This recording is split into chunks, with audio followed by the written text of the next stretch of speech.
जय जगन्नाथ बंधुगण वर्षर शेष चंद्रग्रहण आसंता 7 सेप्टेम्बर 2025 रविवार दिन तथा भाद्रव पूर्णिमा दिन लागिबाकु जाउछि।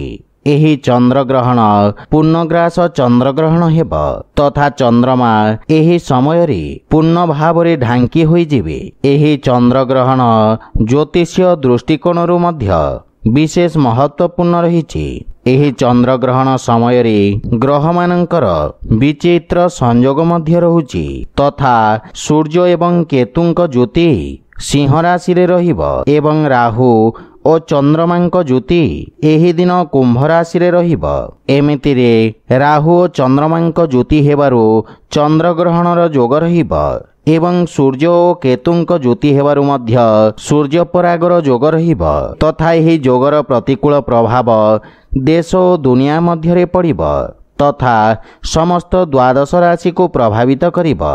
ज्योतिषीय शास्त्र अनुसार ग्रहंक एही स्थिति नाना प्रकार अघटन एवं प्राकृतिक आपदार संकेत देउछि तथा ज्योतिषीय शास्त्र अनुसार एही चंद्रग्रहण को अशुभ मना जाउछि। एही चंद्रग्रहण भारत सहित अन्य देश मानकरे मध्य दृश्यमान हेब एवं विशेष करी एहार प्रतिकूल प्रभाव 5टी राशिर व्यक्ति मानक उपरे देखिबाकु मिलिबो।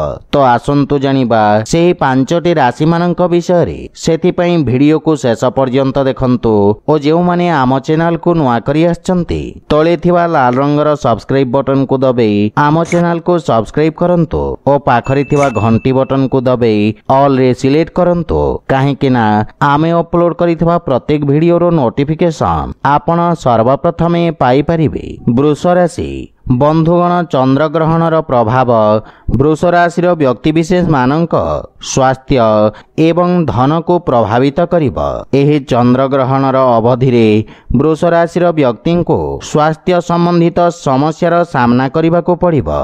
एहा सहित एही अवधि रे आपणक खर्च रे मध्य वृद्धि घटिबो जहा फल रे आपण चिंतित रहिबे। कोनोसी पुराना स्वास्थ्य समस्या पुनः आपणको व्यथित करिबो। एहा सहित आपणक अनावश्यक खर्च रे मध्य वृद्धि घटिबो। एमिति रे आपण मानसिक रूप रे अत्यंत व्यथित रहिबे। कार्य क्षेत्र रे मध्य नाना प्रकार समस्यार सामना करिबाकु पड़िबो। मिथुन राशि चंद्रग्रहणर प्रभाव मिथुन राशिर व्यक्ति विशेष माननको संतान संबंधित गुप्त चिंता दे व्यथित करिबो। संतानक कारणरू आपण अत्यंत चिंतित रहिबे जहा फल रे आपणक स्वास्थ्य अवस्था मध्य खराब हेबाकु लागिबो। एहा सहित गृह परिवार सदस्यंक सहित आपणक संबंध रे फाट सृष्टि हेबाकु लागिबो। परिवार सदस्यंक सहित आपण भावनात्मक रूप रे निजको कनेक्ट करि परिबे नाही। कैरियर क्षेत्र रे मध्य आपणक उपरे कार्य चाप वृद्धि पाइबो जहा फल रे आपणक चिंता रे मध्य वृद्धि घटिबो।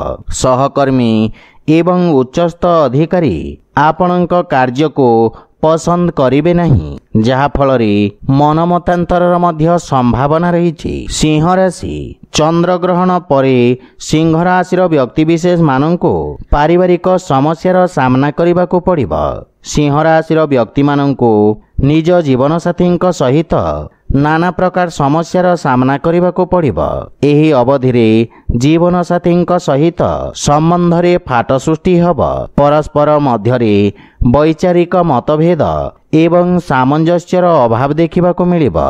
वैवाहिक जीवन रे नाना प्रकार समस्यार सामना करिबाकु पड़िबो। जीवन साथी को आपण समय देई परिबे नहीं जहा फल रे वाद विवाद और झगड़ार मध्य सामना करिबाकु पड़िबो। परिवार सदस्यंक सहित मध्य सामंजस्यर अभाव देखिबाकु मिलिबो एवं भाई भौणींक सहित संबंध रे दूरता आसीबो। सेथिपई आपणको एही अवधि रे धैर्य सहित कार्य करिवार आवश्यकता रहिछि। तुला राशिर व्यक्ति विशेष मानक खर्च रे अत्यंत वृद्धि घटिबो। तुला राशिर व्यक्ति को कार्य क्षेत्र रे मध्य नाना प्रकार समस्यार सामना करिबाकु पड़िबो तथा आपणक कार्य चाप रे वृद्धि हेबा सहित कार्य को संपूर्ण करिबारे आपण विफल हेबे।